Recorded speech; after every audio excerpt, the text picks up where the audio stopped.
Ahem. What is up, people of the world? It's me again, Alex Swimmer, aka AP3 Jumped, and welcome to another Casa Grandes episode review. Because I just watched How to Train Your Carl. Now let's get started, shall we?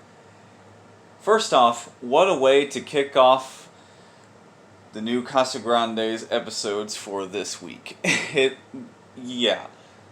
This episode was pretty damn good because it had one of my favorite Casa Grandes family members as the main focus, Carl. He's one of he along with Sergio are my favorite members of the Casa Grande family because Carl is just so damn hilarious, and I'm not the only one who thinks that. But yeah, let's try to start from the beginning. So this episode is very interesting. It involves various characters, Carl included, taking a little like an after hours tour of the zoo because Sid's mom, Becca Chang, actually works at the zoo, and she was able to provide the tour for everybody. The people involved were Ronnie Ann, Sid, Adelaide, Carl, like I said, and CJ, Sergio even tagged along, and then you have Becca Chang, who's hosting the tour, and we have Sid's dad, Stanley Chang. He's always a delight because he's always hilarious. He's the one driving the little what do you call it, the tour bus. Yeah, I remember riding a tour bus like that when I went to the Animal Kingdom in Disney World, but that's another story for another day. Yeah, speaking of animals, one of the things I like about this episode is that we get to see all kinds of different animals in this art style, some of which we haven't seen before in this art style, and yeah, that's really cool. And the main focal point of this episode is that Carl wants to see this Komodo dragon. His name is Kion, I think is what his name is. And so, turns out the Komodo dragon only sleeps during the day, as Becca said. So, Carl, he's a little frustrated by that. So he winds up setting up a decoy for himself and sneaking around, trying to actually find Kion, the Komodo dragon. But he runs into all kinds of obstacles along the way. He runs into this monkey, right? Who's always giving him hell at first, and the reason for that is trying to steal Carl's beef jerky. And there's a bunch of other stuff that happens. Like at one point, Carl he goes from being accidentally walking through a pile of it was the biggest pile of shit I've ever seen in my life, and I just want to say right now, whenever that happens to a character, that always reminds me of Back to the Future, where Biff and his comrades run into the pile of manure. So I'm always reminded of that event in the Back to the Future series. So it's because it's the first thing I think of. So also, Carl gets sprayed by 2 skunks, and at one point Carl is like, I'm really gonna need a bath later. So yeah. Long story short, he actually does wind up finding the Komodo dragon because he actually winds up befriending the monkey because the monkey actually helps him. He helps him out. Because meanwhile, while back at the tour, everyone discovers that Carl went missing, and so Becca goes out to try to find him. So Carl and this monkey, I don't even know if this monkey has a name. I think he does, I just don't remember what it is. Because Becca names all of her zoo animals, I think. So Carl and his new monkey compadre, right? they the monkey helps Carl to not get caught and try to find a dragon, like I said. So they finally find the Komodo dragon, and Carl he's pretty amazed because he was looking forward to seeing this. So he turns out the monkey was, I forget exactly what led to this, but the monkey winds up going after a piece of beef jerky that was flung in the air that was about to fly within the vicinity of the Komodo dragon itself. And so the monkey goes after the beef jerky, and he gets the beef jerky, and he's just sitting there next to the sleeping Komodo dragon, and Carl he winds up screaming for help, and then out of nowhere Becca comes out, and she she helps save the day, and so the monkey was very close from, he could have gotten eaten by the Komodo dragon, and luckily he wasn't. So this is the worst.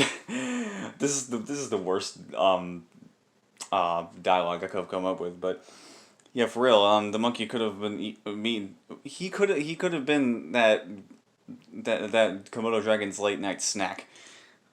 So I think he was even trying to taunt him at one point because that monkey just did not give a shit. So Carl, he wants to save his monkey compadre, and so Becca helps save the monkey, and they all go back to the tour bus, and Carl feels bad for what he did, and as like a part of like a punishment, instead of Becca calling Carl's parents and telling them what happened, she actually has Carl work at the zoo for her, so he can get a taste of what working at the zoo is like, and so Carl can understand why there's rules in place at the zoo. So yeah, it's at that point. It's at that point though, all's well that ends well. So CJ he was upset. He was like, "Oh, that's the punishment," and so he pretends to he pretends like he's trying to get in trouble. He's like, "Oh, look, I'm away from the group." And he's flailing his arms, and then Becca's like, "Sure, why not? You can come work. You can come work at the zoo with me too." So and that's when the episode ends. But there's this one little there's this one very minor side plot about the episode about Sergio trying to get back together with his ex-girlfriend Priscilla, who is actually a ostrich, and Priscilla doesn't want to have anything to do with Sergio anymore, and yeah. So that's when the episode ends. All in all, this episode was really, really good. Like I said earlier, it was very fun, and it was very unique. There was a lot of things that flat out made me laugh, and at one point before the end of the episode happened, Carl's like, "Ooh, how could I do that as a job?" And then the elephant gives him a job application, and was like, "Oh, a job application," of course. So yeah, that's really funny, and there's also a reference to the musical group, the Monkees. Yes, I know who the Monkees are. I I've known who they were for many years now. I don't really know anything about them, but I knew they were a band that existed. So that's all I really know. And I'm pretty sure those monkey band member lookalikes they all had different names, right? And I'm pretty sure the names of those monkeys were the names of the actual band members in real life. if I had to guess. Like I said, I don't know too much about the musical group. I just know that they exist. And Becca, as she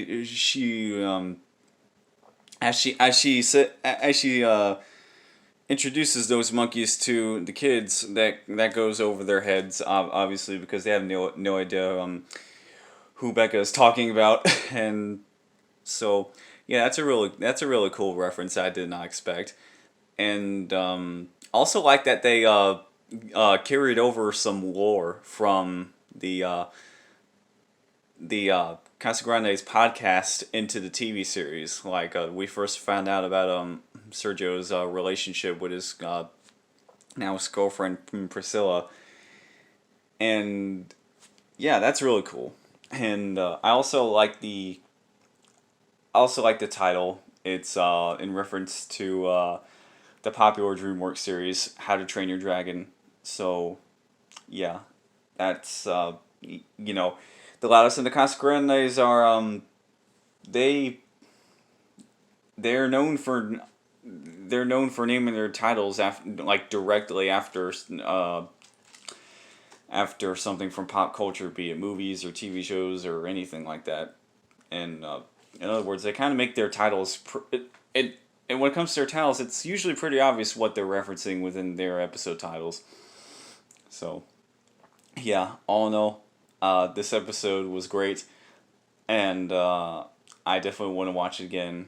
9 out of 10 for me, and yeah. So if you liked this video, then don't forget to subscribe and like the video if you liked it, and ring the bell to be notified of future videos I make.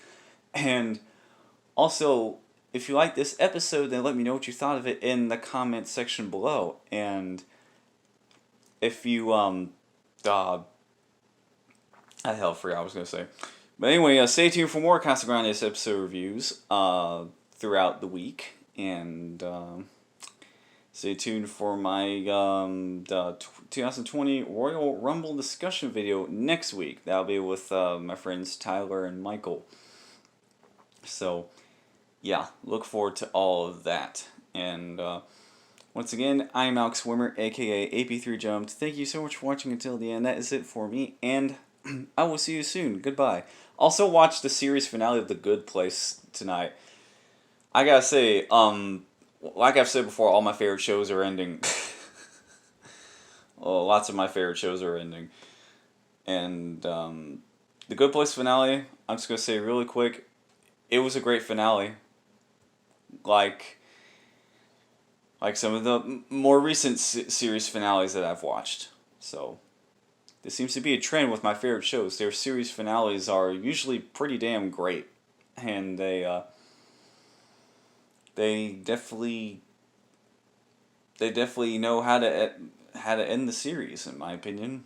So, yeah, Good Place was one of my favorite shows, and I'm glad I finally got to see where the story went and how it ended. So yeah, I'm not gonna spoil anything. So I might do a review of the series finale. We'll see. I don't know, but all right, I gotta go. Thank you so much for watching till the end. That's it for me, and I will see you soon. Goodbye. I already said that.